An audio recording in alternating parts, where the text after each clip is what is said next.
Seterusnya dosa besar yang ke-12, berzina. Allah Ta'ala berfirman, "Wala taqrabuz zina innahu kana fahishatan wa sa'a sabila." Janganlah kamu mendekati zina. Kerana zina itu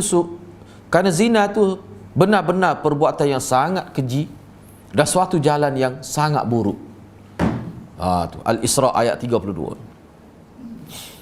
Kita baca lagi dia punya ni. Cuma kalau untuk ringkasannya, kalau ayat ni lah, kalau tengok dalam tafsir, zina itu haram. Dia zina ni nak boleh sampai pada zina tu, dia ada proses dia. Dia tak ada orang yang zina lalu waktu dia panggil ragu gitu. Zina ni makna zina ni dia ada peringkat dia. Sebab tu Islam dia panggil muqaddimah tu. Apa sebenarnya perbuatan yang kira-kira boleh menjadi penyebab kepada zina? Mendedahkan aurat, pergaulan lelaki perempuan yang tidak ada had itu, bebas kita kata. Apa dia? Banyaklah sebab-sebab. Berdua-dua dan keadaan yang mencurigakan, tak jaga percakapan lelaki perempuan. Semua tu berasas pada keikhlasan dalam beragama, semuanya. Tak jaga tu boleh membawa pada zina lah. Boleh membawa pada zina. Kalau kita perhati dalam ayat Al-Quran, dalam hadis Nabi lah secara khusus, zina ni dia ada peringkat dia tidak sama. Antara zina hak paling teruk, zina tu teruk dah, hak paling teruk berzina dengan isteri jiran. Tu sebut. Sebab berzina dengan isteri jiran ni sangat teruk. Dosa dia lebih, mana di segi zina yang paling tinggi lah, beratnya. Tu. Baik, cuba kita tengoklah. Jadi maknanya serius agama. Bila Allah SWT mengharamkan zina, setiap perbuatan yang boleh membawa kepada zina juga haram. Sebab tu dia ada pula istilah zina mata. Sebelum pada zina kemaluan. Zina mata, zina telinga, zina lidah, banyaklah zina ni. Tu kan. وَالَّذِينَ لَا يَدُعُونَ مَعَ اللَّهِ إِلَهًا آخَرَ وَلَا يَقْتُلُونَ النَّفْسَ الَّتِي حَرَّمَ اللَّهُ إِلَّا بِالْحَقِّ وَلَا يَزْنُونَ وَمَنْ يَفْعَلْ ذَلِكَ يَلْقَ أَثَامًا. Dan orang-orang yang tidak mempersekutukan Allah dengan sembahan yang lain dan tidak membunuh orang yang diharamkan Allah kecuali dengan alasan yang benar dan tidak melakukan zina. Sebaliknya, sesiapa yang melakukan perkara itu, nescaya dia akan mendapat hukuman yang sangat berat. Kalau buat hal tadi, salah satunya zina. Allah Ta'ala berfirman lagi, "Az-zaniyatu waz-zani fajlidu kulla wahidin minhuma mi'ata jaldah wa la ta'khudhukum bihima ra'fah." Penzina perempuan dan penzina lelaki, deralah, yakni rotanlah mereka, setiap mereka, lelaki dan perempuan itu 100 rotan. Jangan timbul rasa kasihan semasa melaksanakan hukum ini. Jangan rasa kesian pula. Jangan. Itu dari segi hukum hak kita panggil hudud lah. Kalau sabit kes itu. Ini untuk zina yang tidak muhsan. Kalau zina muhsan, rejam sampai mati. Perkara ini pun manusia tak boleh terima hukum rejam. Nak buat tali. Sebab apa? Sebab Islam tidak berdaulat. Hak tu Islam berdaulat betul baru boleh buat. Kalau tidak jadi isu dunia. Boleh jatuh saham. Macam-macam lah. Tu kan. Allah Ta'ala berfirman lagi, "Az-zani la yankihu illa zaniyatan aw musyrikatan waz-zaniyatu la yankihuha illa zanin aw musyrik wa hurrima dhalika 'alal mu'minin." Penzina laki-laki tidak boleh menikah, yakni tidak boleh berkahwin kecuali dengan penzina perempuan atau dengan perempuan musyrik, atau penzina perempuan tidak boleh berkahwin kecuali dengan penzina laki-laki atau dengan lelaki musyrik, dan yang demikian itu diharamkan bagi orang-orang yang beriman. Apa maksudnya? Ini sebenarnya saya ada buat artikel ni kita bahas ni dari surah An-Nur ayat 3 ni. Apa maksud? Maknanya penzina laki-laki, lelaki yang berzina dia tidak boleh berkahwin kecuali dengan penzina perempuan juga. Taklif ni taklif yang macam mana? Apakah kalau seorang penzina lelaki dia berkahwin dengan perempuan yang tidak zina, apakah tidak sah perkahwinan? Ataupun penzina perempuan bila dia berkahwin dengan lelaki yang tidak berzina, apakah tidak sah? Ulama tidak kata gitu, sah. Dia kata apa maksud ayat ni? Tak ada. Memang ada juga ulama tapi pendapat tu terpencil. Ulama kata tidak. Setengah ulama kata hak ni peringkat awal dulu. Tak boleh. Tapi umumnya jumhur ulama kata tidak sah. Dia ada maksud lain ni. Tak apalah, kita tengok lagi. Atau dengan perempuan musyrik. Yakni mana tidak boleh lelaki yang beriman tidak boleh berkahwin dengan perempuan musyrik. Sebab dulu satu ketikanya boleh, mereka awal. Dan pezina perempuan tidak boleh berkahwin. Wazaniyah la yankihuha. Kena ubah ni terjemah dia ni. Dan penzina perempuan tidak akan dikahwini kecuali oleh zanin, penzina penzina lelaki atau dengan laki-laki musyrik. Tak boleh juga. Mana penzina perempuan tidak boleh dikahwini, tidak akan mengahwininya kecuali penzina juga ataupun orang musyrik. Dan yang demikian itu diharamkan bagi orang. Dia ringkasnya begini. Hak ni sebenarnya nak ayatnya bukan di nak ayat hukum tidak boleh sebenarnya. Tidak boleh di sini bukan nak ayat tidak boleh, tapi nak ayatnya nak ayat kesal daripada zina tu. Mengikut ulama. Ni saya baca 3-4 kali kenyataan ulama tu, takut silap faham. Akhir sekalinya kita jelaslah maksud dia begini. Makna bila seorang perempuan berzina, memang dia ni sebenarnya hakikat dari segi hukumnya, oleh kerana berat sangat perbuatan sehingga dia katakan dia ni tidak layak sebenarnya untuk berkahwin dengan lelaki yang baik. Tidak layak. Begitu juga lelaki penzina, seolah dia tidak layak sebenarnya nak berkahwin dengan perempuan yang baik. Maknanya puak-puak ni dia kena nikah sama dia. Naknya berat sangat hukum zina ni. Tapi semua ulama, boleh jumhur ulama kata kalau dia nikah pun sah, memang sah.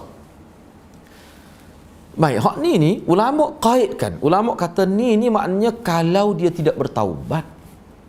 Kalau dia bertaubat, dalam mazhab Syafi'i sebut, kalau dia bertaubat seorang penzina perempuan, dia bertaubat dan dia bukti ke taubat dia. Sebab tu setengah ulama kata dia tak, bila dia zina, dia tak boleh kahwin selalu dengan orang lain. Dia kena buktikan dia benar-benar berubah, baru dia boleh. Ramai juga ulama kata begitu. Katakanlah dia berzina hari ni, lepas tu dia bertaubat esok, dah kena beri masa setahun ke, berubah dulu. Pastikan dia berubah dulu. Maknanya sebab berat sangat. Bila dia berubah boleh. Adakah berlaku kes di Kelantan kita? Saya tak pastilah perempuan ni. Rasanya yang disebut oleh saya itu bukan orang Kelantan. Dia dulu bukan penzina biasa, bosia. Macam pelacur dah lah. Cuma bila dia meningkat umur sampai 20 tu, katanya dia menyesal. Dia pergi. Dia menyesal tu dia lari, dia pergi belajar di pondok. Pondok di Kelantan kita. Lama dia duduk pondok. Menyesal sungguh ni. Takdir Tuhan nikah dengan ustaz. Boleh anak 5 orang.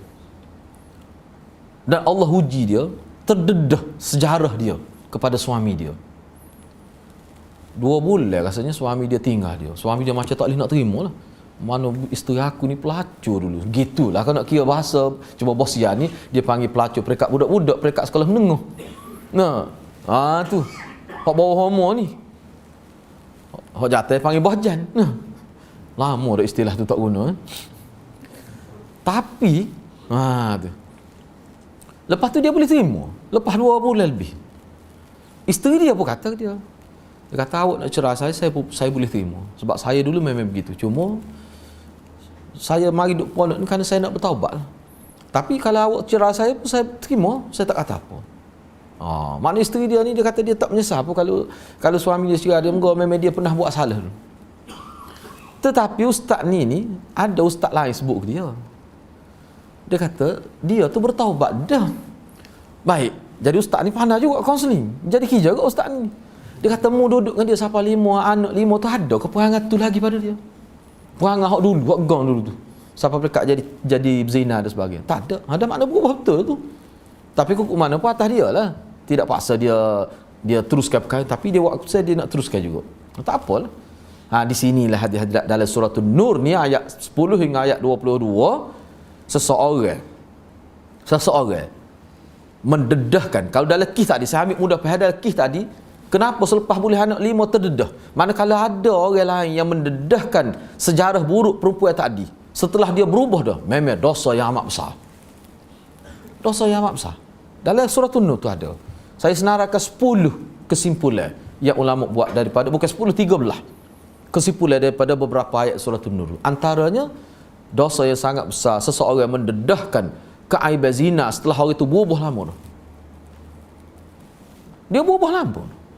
Sama ada lelaki ke perempuan ke, tiba-tiba disebut kepada suami dia. Anak 5 dah. Suami dia tu manusia. Tak, kalau kena kita lah ke mana? Na'udzubillah lah. Mikir kalah tu. Tidak sekat menyetok kata uak. No. Berat juga tu. Nak terima hakikat tu. Tapi akhir sekali dia mikir, dia ambil masa 2 bulan. Dia tinggal, dia nak mikir. Jadi serabut luar biasa. Tapi Allah SWT bagi ketenangan kepada dia, boleh kekal. Bahkan dia kata, itulah, dia fikir. Isteri dia yakin isteri dia berubah sungguh. Sebab dalam tempoh tu tak ada nampak dah perangai-perangai gitu. Tu. Bahkan pakai nikah ni sebenarnya. Disebut pada saya lah. Saya pun tak kenal, dia cerita pada saya. Ustaz lah dia cerita tu. Dia tanya saya lagu mana? Saya kata tak apa, molek. Bagus. Tinggi lah tu. Email suami dia tu. Payahlah tidak. Kita minta berlindung lah daripada Allah uji kita begitu. Tapi kalau kena buat berakal lah nak terima sekali turun tu. Tak makan sup keting nak boleh terima tu. Payah kat lah tu. Tu bila uji, tu berat. Tu maksud dia nya. Baik. Tak kira lah lelaki ke perempuan. Kalau dia berkahwin dengan sama-sama zina, situ kira-kiranya tak boleh nak kata muka aku, muka perangai serupa. Tu. Masalahnya, katakanlah kalau perempuan tadi lepas dia kahwin, sebab ni tahu dia bukan menghadapi suami dia menghadapi mertua dia menghadapi keluarga mertua dia, keluarga dia pun jadi malu. Kesal hak tu maksud Quran itu sebenarnya tak layak. Tetapi kukuk mana ulama buat kesimpulan daripada hadis-hadis lain, orang bunuh orang 100 orang pun Allah terima taubat. Ulama campur semua tu, maknanya hak ni yang tidak bertaubat lah. Mana kalau bertaubat memang Tuhan terima kukuk mana maksud ayat lah. Dan dia pun tidak menghalalkan zina. Kalau dia kata zina halal, kafir lah dianya. Ada sudut tu, tak layak tu. Itu maksud dia. Hak tak boleh nikah dengan orang musyrikin tu hal lain. Hak tu hukum sebelum tu dibenarkan. Selepas tu tak boleh dah. Dengan alasan mudah perempuan tak boleh nikah dengan lelaki musyrik. Apa kukuk dia pun jadi murtad pula selepas pada tu. Itu jelas kita mudah faham tu. Hak zina tak boleh lagu mana. Lepas tu dalam kitab tu sebut Syekh Wahbah Zuhaili pun sebut, dia ulah lah, dia kata kesal dia berat zina ni. Kalau lelaki dia, kalau suami dia sebut tengok setelah boleh anak 5, ada kesal lagi kepada jiwa tu. Sebab dia tak ada lah. Dia ginilah mudah minta maaf lah kita sebut dah, biarlah. Kalau kita perhati kedudukan kemaluan manusia, berduduk tempat yang paling tersusuk, isyarat pada perkara tu perkara yang aib luar biasa. Kalau mengikut ulama. Bukan duduk betih maluan ni.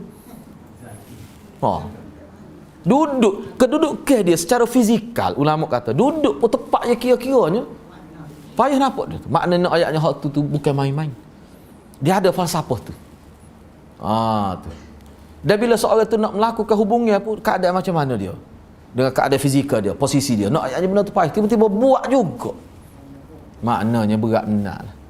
Dan kesal dia payah. Kalau katakanlah memang ada pun sebenarnya ada, saya tahu ada ni. Bila nikah beberapa hari, kita nak sebut kerana dia tak tergamuk tak. Suami dia syok. Isteri dia ni, yalah kan anak dara. Padahal kita kata dara ni boleh hilang melalui aktiviti sokan pun boleh hilang. Tapi dia syok. Dia syok tu dia ambil tahu, dia tak tanya. Isteri dia mengaku dia pernah terlanjur sekali bukan 27 kali, sekali sekali. Cerah dia. Tu kesal dia. Tak tanya dah mu taubat sungguh dah, tak ada nak mikir dah tu kesal dia. Tu ayat berat tu. Lepas tu zina ni dia lebih tumpu pada perempuan sebab dia yang nyatanya kesal tu. Laki tak ada apa. Istilah dara tu, teruna, dia tak ada jenis lapuk teruna. Ya betul tu. Tu jadi tak gamuk nak kejek tu. Dalam kitab tu dia sebut gitulah. Mana perempuan lebih menanggung malu beban itu. Laki relax duk kawal punggung gitu dia ni. Tak ada apa, kesal dia. Perempuan tu berat. Bahkan orang kalau katakanlah dari segi psikologi, kalau laki tu berzina, orang tak terima, orang boleh terima. Tapi kalau perempuan berat nak terima. Tanya diri kita sedikit, kita mikir. Saya sebut ni bukan apa.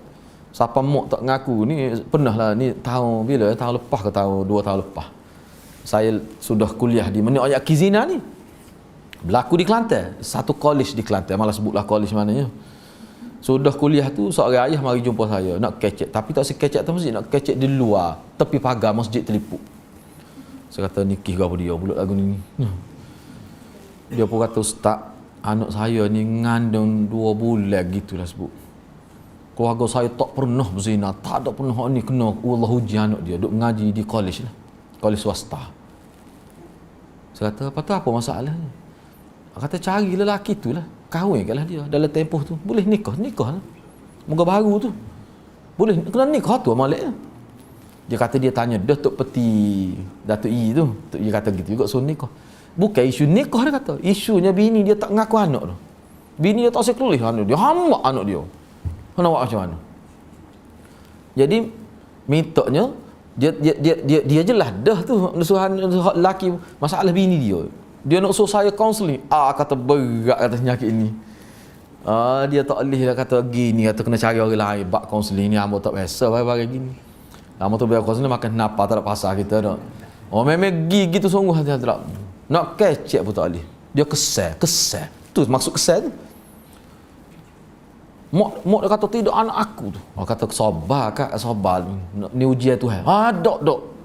Tak situ biar tak kata, dok tak kata. Kata berat, ni kesal dia. Sebab dia duduk sebut tu lah. Tak ada keturunan dia jenis zina gini. Kesal dia. Berat tu. Tak ngaku anak. Kita tengok pun Melayu macam apa pun nak histeria mak dia tu. Kita tahu bahaya ni, nak turun makan mak dia pun nampak kasar kat leher juga tu. Tu nak ayat kesal. Saya kata tak apalah. Ambil masa bertenang, biarlah. Saya pun nasihat pada suami dia, anak degil tak tepat mana-mana, rumah keluarga mana-mana pun. Jangan buat tak ngaku anak gitu, bahaya. Kesal dia lebih berat. Muka budak ni pun umur berapa baru ni? Tak silap umur 21 gitu baru anak dia. Jangan terbaik buat gitu jadi masalah lain. Kata kena kahwin kan? Dah lepas kah dia kalau mengandung ni dia tahap tertentu boleh nikah lagi. Tu. Lepas tu masalah anak tu lagu mana tu picas semula. Tu kena picas semula. Gitu dah punya siapa tahap tu dia kena mikir gitu tu. Sebab tu dalam Islam ni la taqrabu zina, sebelum berlaku tu dia kena jaga awal. Sebab tu dia bermula daripada rumah tangga ketika kecil, pakaian pun kena jelas dah lagu mana tina, lagu mana jatuh, bilik tidur pun kena jelas dah lagu mana, hubungan tu kena jaga, waktu tubik, waktu malam pun semua ada berlaku dalam hadis. Proses penjagaan anak perempuan. Di taman perumahan tempat saya duduk tu persatuan perumahan tu, dia buat ketetapan anak laki ko, anak perempuan ko start pukul 10 dah tak boleh tubik rumah. Sebab teruk sangat. Tubik rumah kita boleh tangkap. Buat gitu. Tak ada. Malam pukul 10 pun melekat lalu. Tak ada orang. Hak tua-tua, lelah. Hak budak-budak tak boleh tubik dah. Tu baru jalan. Kena terpaksa buat gitu. Dah bahaya ke? Bahaya ke? Kadang-kadang saya klik dulu saya balik daripada Telipuk tu, flight saya nya pukul 11 lebih. Pukul 10 lebih, pukul 11 lebih sampai di Subang. Balik daripada Subang nak sampai Allah, hak tina je. Bukan sekat itu belum memotu. Mama hati-hati. Kata lagu mana kata lagu ni? Bukan 100, 200, 300 orang kan? Tapi ada. Kita bawa kereta selalu dah. Pokok dia. Mikir juga kita. Orang Islam belaka tu. Orang Melayu belaka. Tak nampak berbangsa lain. Tu. Jadi itulah masalahnya. Itu maksud ayat ni sebenarnya. Ayat ni kesal dia tu berat sangat. Lepas tu dalam kitab tu sebut lagi. Ayat ni kesal dia. Baik. Bila masyarakat tahu ke dok, anak dia berzina ke dok, keturunan dia orang tak siwak bakar lagi. Berat kesal. Tapi hak lelaki tak nampak mana. Perempuan walaupun kakak dia molek pun tak sah keluarga tu tak sah. Cuba bayangkan. Sebab tu ada kes berlaku perempuan berzina ni, ayah dia suruh dia pergi duduk di Johor tu, tak suruh duduk kampung. Sebab apa? Malu. Tu kerana aja sepatutlah dalam Quran ni sebut tak sesuai nikah kecuali sama dia lah. Tu. Gitulah kan. Cumanya ulama bahalah pula katakanlah suami perempuan ni bila dia berzina, tiba-tiba lelaki tu teruk sangat. Lelaki tu bukan penzina sahaja, pengaduh gitu je. Tak boleh kita nak suruh anak kita nikah dengan dia. Walaupun berzina dengan dia, tak boleh. Tak boleh tu maksudnya tak sesuai. Mana banyak perkara lah. Ayatnya zina ni hadrat dia merupakan satu perkara yang barah lah kepada masyarakat. Jadi nak jaga supaya tidak berzina, Kena jagalah arahan Nabi. Hubungnya perempuan itu paling besar. Cuba perhati molek. Perbezaan antara orang yang sekolah harap dengan sekolah menengah. Dari segi hubungnya, cuba tengok. Beza jauh langit dengan bumi. Ya. Kalau sekolah ni saya tengoklah, dan sahabat-sahabat saya duk ceritalah, dia kata kalau sekolah agama kukuk mana cikgu penekan ni hubungnya laki perempuan walaupun duduk sekelas pun. Tapi kalau sekolah hak biasa ni, hak tidak orang panggil sekolah agama, gena motor sekolah cikgu tak kata apa. Ayah dia kata jimat lega kita boleh tak payah pergi ngata. No. Oh parut tak. Pok pulanya. Tu. Saya nak sebut satu kes berlaku, nak ayatnya masyarakat kita mana kena jaga sungguh ni, bukan main-main. Saya pernah panggil seorang ustazah. Lepas MC lah dia. Kita tengok dah bayar data dia nya. Mana dia ni anak sulung. Tiba-tiba dia mari. Apa ni, bukan anak sulung. Anak yang keberapa saya tak ingat lah. Jadi ayah dia pun meninggal dah. Tiba-tiba dia main ngajar tu. Gena mutu. Jadi dia report kepada saya panggil dia. Minta maaf ustaz, saya nak tahu ustaz gena mutu tadi tu dengan siapa? Sebab ustaz tak kahwin lagi. Patah habis pun tak ada. Kakak ada lah. Dia kata habis saya. Habis mana tengok bayi datang tak ada. Habis ipar dia gena. Saya kata habis ipar tak boleh gena mutu gitu. Saya anggap sebab habis saya dah memang dia duduk semua. Kata taruh pada apa dah ustazah ni. Ustazah tu. Kalau ustazah boleh kira ni ustazah ni. Ustazah lain. Dia ada takrif lain tu. Ustazah lain. Ni bakal jenis ustazah kali ni. Dia. Allah dia hadrat. Saya heran, kita pun mikir panggil dia masuk dalam bilik kaunseling. Saya kata ustazah. Ustazah ngaji lagu mana dulu? Pak Mesir bahagian syariah ni. Kata tak ada kuasa gapo ya ustaz. Dia kata memang dia tu habis saya, muka ayah pun tak ada dia duk cara tu. Kata ustaz ada apa lah ustaz ni. Kata gini, kata boleh nak gana tu biar kakak duk tengah. Dia pun senyap kelihatan bawah kita. Makna kelah ustazah setara tu.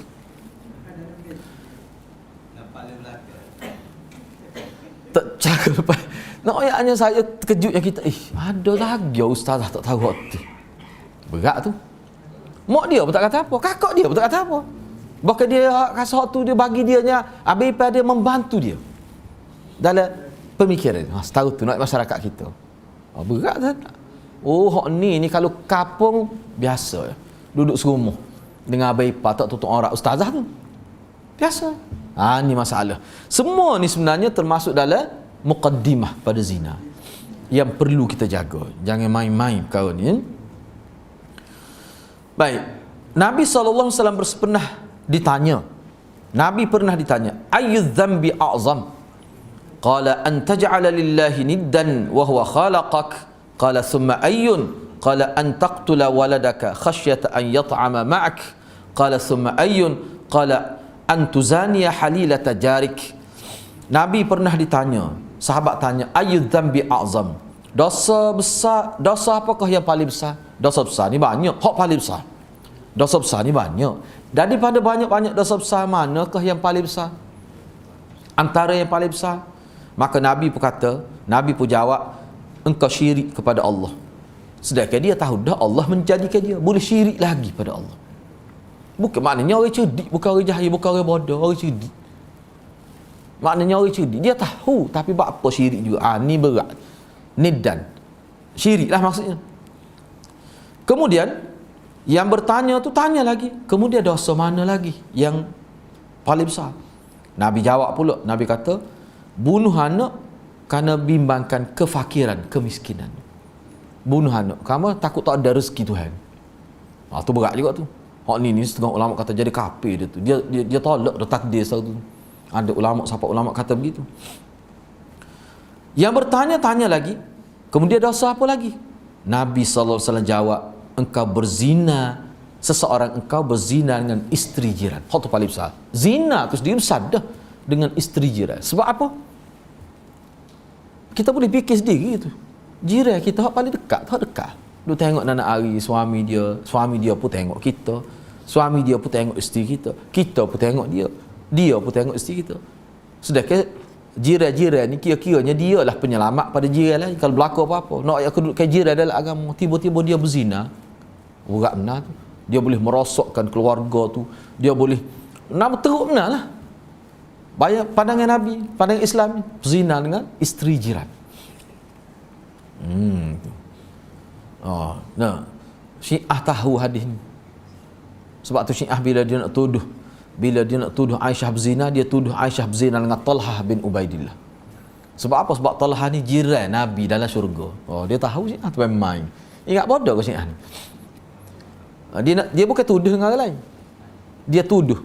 Dalam kitab dia 110 jilid, dia kata Aisyah berzina dengan Talhah. Sebab Talhah ni Nabi kata, hadza jari fil jannah. Ini jiran aku dalam syurga. Dia tahu Nabi kata orang berzina dengan isteri jiran lebih teruk. Dia nak gambarnya Talhah ni teruk, Aisyah ni teruk, berzina dengan jiran. Siapa begitu cara Syiah ni? Bukan main. Ni nak ayatnya berat lah. Kita boleh fikir sendiri tu, jelek kenapa dah berzina dengan isteri. Boleh fikir sendiri tu. Walaupun kadang-kadang ayat tu tak erti. Tapi kita mikir, memang teruk sungguh orang berzina dengan isteri jiran.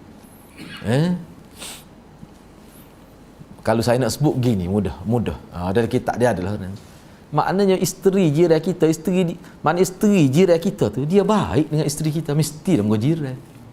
Kadang-kadang anak kita pun letak rumah dia, nak pergi mana suruh dia tengok rumah kita kalau balik kampung musim raya. Nak ayatnya tu harapan jiran tu. Boleh ada dia sepadik-beradik dengan bini kita, baiknya. Tiba-tiba boleh berzina. Allah, bodoh molek banget. Tu. Adik-beradik duduk jauh. Nak ayat jiran dalam pandangan agama. Tiba-tiba berzina. Kita mana kalau kita tengok pun, mana budi agama ni dia ambil kira. Teruk sungguh. Kemudian Nabi SAW bersabda, la yazni zani hina yazni wa huwa mu'min, wa la yasriku sariku hina yasriku wa huwa mu'min, wa la yashrabul khamra hina yashrabuha wa huwa mu'min. Tidak ada seorang yang berzina, tidak ada seorang pezina yang berzina saat atau ketika dia berzina sedangkan ia dalam keadaan beriman. Maknanya orang yang berzina ketika dia berzina tu sebenarnya dia tidak beriman. Sini kita bahas dah, di teliput ni kita bahas dah hadis ni. Kita baca dulu. Baik. Dan tidak ada orang yang mencuri ketika dia mencuri dia beriman. Ketika mencuri tu dia tidak beriman. Dua. Yang ketiga, begitu juga orang yang minum arak, ketika dia minum arak tu dia tidak beriman. Apa maksudnya? Apakah makna dia masa dia berzina tu dia kafir? Memang ada sungguh ulama faham gitu. Maknanya seseorang ketika dia melakukan zina, saat tu ketika melakukan, bukan ketika siap tu. Ketika tu dia tidak beriman. Sebab tu ada setengah ulama tapi pendapat ni tidak kuat lah. Mana kalau dia mati ketika dia melakukan zina tu, ada ulama kata kafir dia. Sebab hadis ni. Jadi kita ambil pendapat ramai lah jumhur ulama. Maksud dianya bukan makna kafir seolah-olah seperti orang tidak beriman. Kalau orang beriman sungguh dia tak buat barang gitu. Pada waktu buat tu, boleh ada bila selepas buat tu, menyesal lah. Baru ingat. Masa curi tu tak ingat. Jadi seolah-olah sifat tu bukan seporang Islam. Tu nak ayatnya beratnya. Bukan jadi kafir sungguh. Itu pendapat jumhur ulama. Nak ayatnya beratnya perbuatan ni. Tapi ketika tak ada Nabi sebut untuk orang mengumpat lagu ni. Seorang yang mengumpat ketika dia mengumpat tidak beriman dia. Tak ada Nabi sebut gitu. Tak ada. Jangan kita kiyah tak terkalu. Dah ni boleh buat apa tu pun. Kita ejah jugaklah. Geredah kuat mengumpat dah ni. Kita ejah tu. Buat jadi gini juga. Tak boleh jangan buat gitu. Hak ni ulama ni lah nak ayatnya atas dasar zina tu berat dah. Curi tu berat juga. Minum arak berat juga. Tu Jadi ulama sebut ni hak jumhur lah. Makna ketika dia berzina tu tak ada sifat orang Islam, orang beriman. Tu tak ada sifat. Tak ada sifat. Bukan bermakna dia tu tidak orang Islam. Sifat tu tak ada. Kadang-kadang orang kafir dia tidak beriman. Sifat orang Islam ada pada dia, tapi tak jadi Islam dengan sifat semata-mata. Ni orang Islam tapi sifat Islam tu tidak ada. Orang Islam lagi. Ni budak pada kata Islam, kapal selam tu lebih banyak tenggelam daripada timbul. Pandai juga budak-budak ni. Boleh tupai jari-jari budak-budak kecek. Jadi gitulah. Tu maksud dia nya. Ni ayatnya berat. Semua ni nas-nas yang disebut oleh Nabi semuanya nak menyatakan sebagai satu pernyataan betapa beratnya perbuatan ni. Itulah. Kemudian Nabi SAW bersabda lagi, "Idza zana al-'abdu kharaja minhu al-iman fa kana 'alaihi kaz-zullah fa idza aqla'a raja'a ilaihi al-iman." Ni berat lagi ni, Bukhari Muslim ni. Apabila seseorang hamba, yang ni seseorang hamba tu makna hamba tu hamba Allah, bukan hamba abdi. Kita ni semua ni hamba lah ni. Bila seseorang manusia, saya terjemah gitu, berzina, maka terkeluarlah dari atasnya iman, seolah-olah ada sebuah bayang-bayang atas dia. Apabila dia berhenti daripada zina, maka imannya akan kembali pada. Riwayat ini berdasar pada syarah Imam Bukhari dan Muslim. Baik, syarat ni dia gini maksud dia. Hadis ni sebenarnya memang pun ada ulama faham, bila seorang itu sedang melakukan zina, maka pada waktu tu tercabut iman, kafir dia masa tu. Tetapi bila dia selesai melakukan zina tu, iman tu masuk semula. Naknya kalau dia mati masa tu, ada yang kata mati dia kata tidak Islam. Tetapi jumhur ulama kata sepatutnya tadi dah. Maksud cabut iman tu cabut sifat iman. Bukan cabut iman. Kalau cabut iman tak ada iman, kafir sungguh orang tu. Enggak, bila kafir nak mari tu kena taubat baru dia mari pula. Itu asasnya. Jadi makna seperti bayar lah dia gini, bayar kan. Bayar kita tu kita lah. Dah kita di sini bayar kita tu dah tu. Sebab tu dia tubik sepuluh kita. Kalau bayar kita tubik sepuluh lembu, pelik kalah. Mana bayar kita lah tu. Baik. Hak ni pun kazilah seperti bayar. Maknanya seolah-olah ke bayar kita, ke duduk dekat kita tu. Maknanya seolah Nabi nak ayat bila seorang tu melakukan zina, na'uzubillah, seolah cabut iman, tapi tak pergi jauh, duduk dekat sepuluh bayar dia lah. Bila akhlak ni makna bila dia tidak melakukan zina, masuk semula. Nak ayatnya walaupun tak kafir pun setara tu dah kedudukannya. Berat lah. Berat. Tapi kalau dia kata halal zina tu kafir selalu dah lah. Tak ada bayar-bayar, cabut terus. Itu maksud dia. Kemudian Nabi sebut lagi, ni nak ayat berat ni.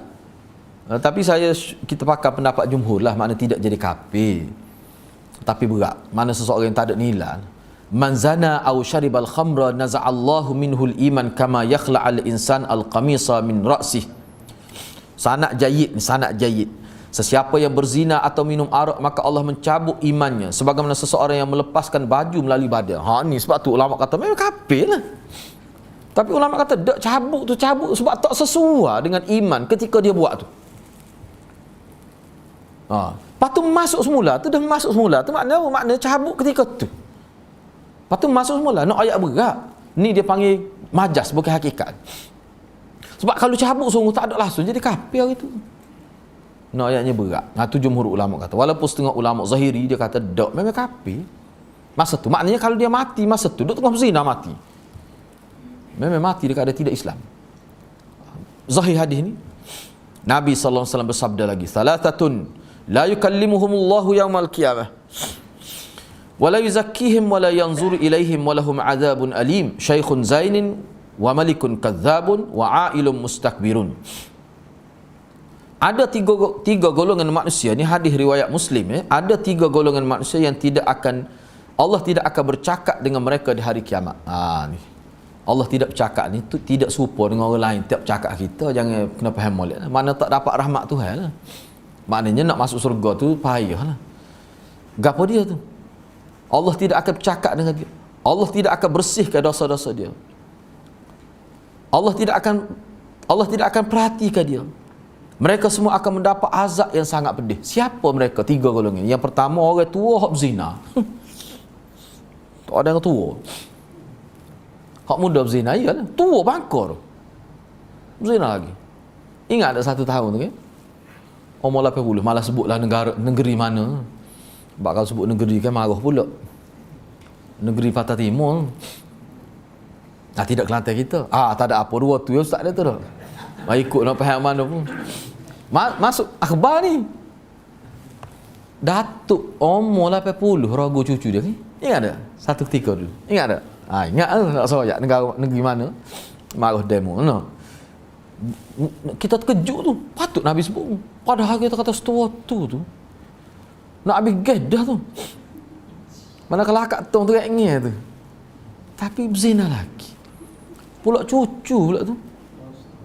Tu Nabi sebut. Jadi kita nampaklah Nabi sebut ni. Orang akan pandai hina lebih pada orang lain. Tak boleh harap ketemu. Paling hina lah, teruk nak. Tentu dah dia kena azab, tapi nak ayatnya Allah tambah lagi. Allah tak kecek dia. Tak akan bersihkan dosa dia. Orang tua yang berzina.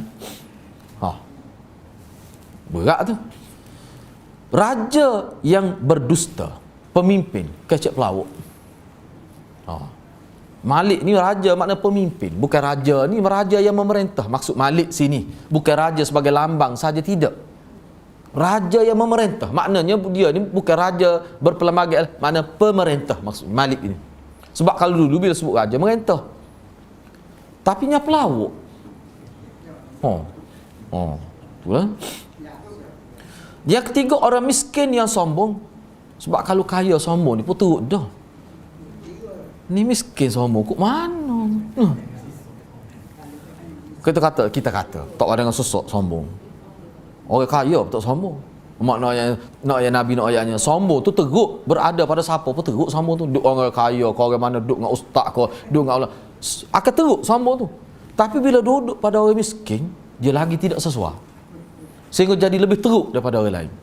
Sebab ginilah, Allah ustaz makan sekian bila caca bila mai kuliah. Cuba bayar kan? Kalau saya makan aiskrim, orang jalan dulu. Kalau orang lain tak apa. Sebab dia kira ustaz ni tak sesuai. Ulama pula tu. No. Faham orang. Tak nak sabar.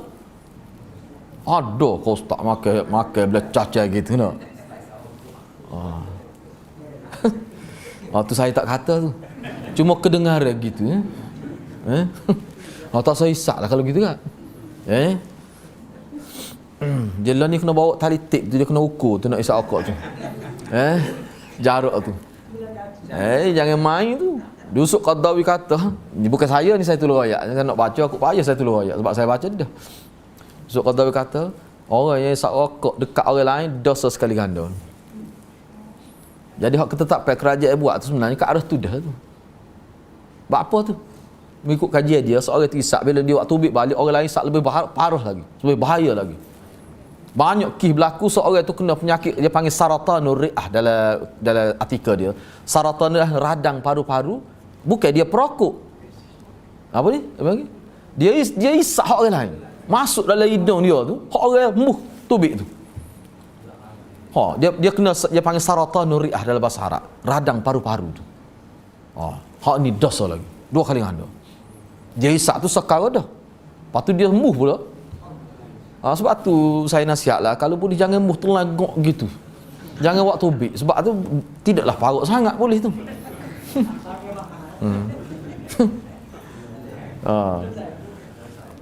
Kalau Ustaz Zahir dulu kata jangan cucuh, isak juga, jangan cucuh. Isak ham-tam-tah gitu. Jangan cucuh, jangan cucuh lah. Pakai isak 2 butang tak apa dia tu. Lepas tu tahan lama tak bazir. Dan minggu tak apa lagi asal tu. Tu. Dalam tu cara kita nak isak tak suwi ada hukum lah situ nak. Saya rasa tu pun kalau pihak bagai bandara tengok pun dia tak kata apa tu, dia penuh ni pasal mana ni nak. Saya rasa dia pun tidak akan cah sebagai salah tu. Dia ada kan dia panggil go tu dia tu. Dia panggil tu. Hak tak suwi kena mulut tu. Puting dia lah termasuk kan. Dia tidak cemar lah go tu. Tak suwi isak lah. Jangan cucu. Saya rasa kalau pihak kesihatan tengok pun dia tak kata apa tu. Dia pun mungkin mari idea lain pula. Lagu ni cara dia supaya tidak jadi bahaya.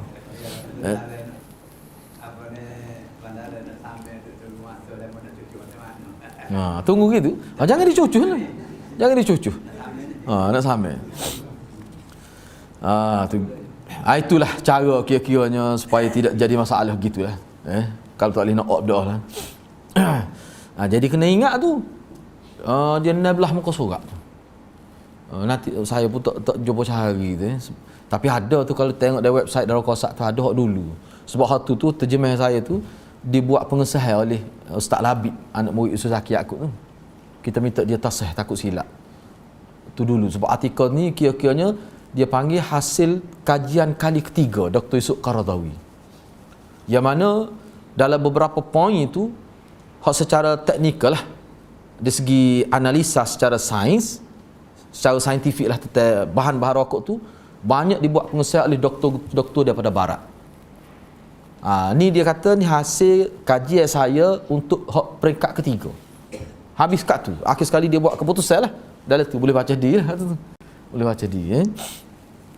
Begitulah. Baik. Jadi kalau kita tengok dalam riwayat ni, sesiapa yang berzina, zina teruknya maknanya 3 tu. Orang tua yang berzina, kemudian raja, pemimpin yang berdusta, atau orang miskin yang sombong. Ini kira paling teruk. Kalau kita perhati dalam agama kita kan, setengah-setengah dosa besar ni kalau duduk pada orang tertentu dia jadi lebih besar. Kalau duduk pada orang ni dosa dia besar juga, tapi duduk pada lebih besar lagi. Maknanya dia tengok, maknanya dari sudut mana? Dari sudut kesan. Dilihat dari sudut kesan dia. Rakyat berdusta dengan pemimpin berdusta, lain kesan dia tu. Dia tak sama. Tu. Begitulah, insya-Allah hadis lain itu kita bincang semula lah, insya-Allah. Saya setakat itulah dulu.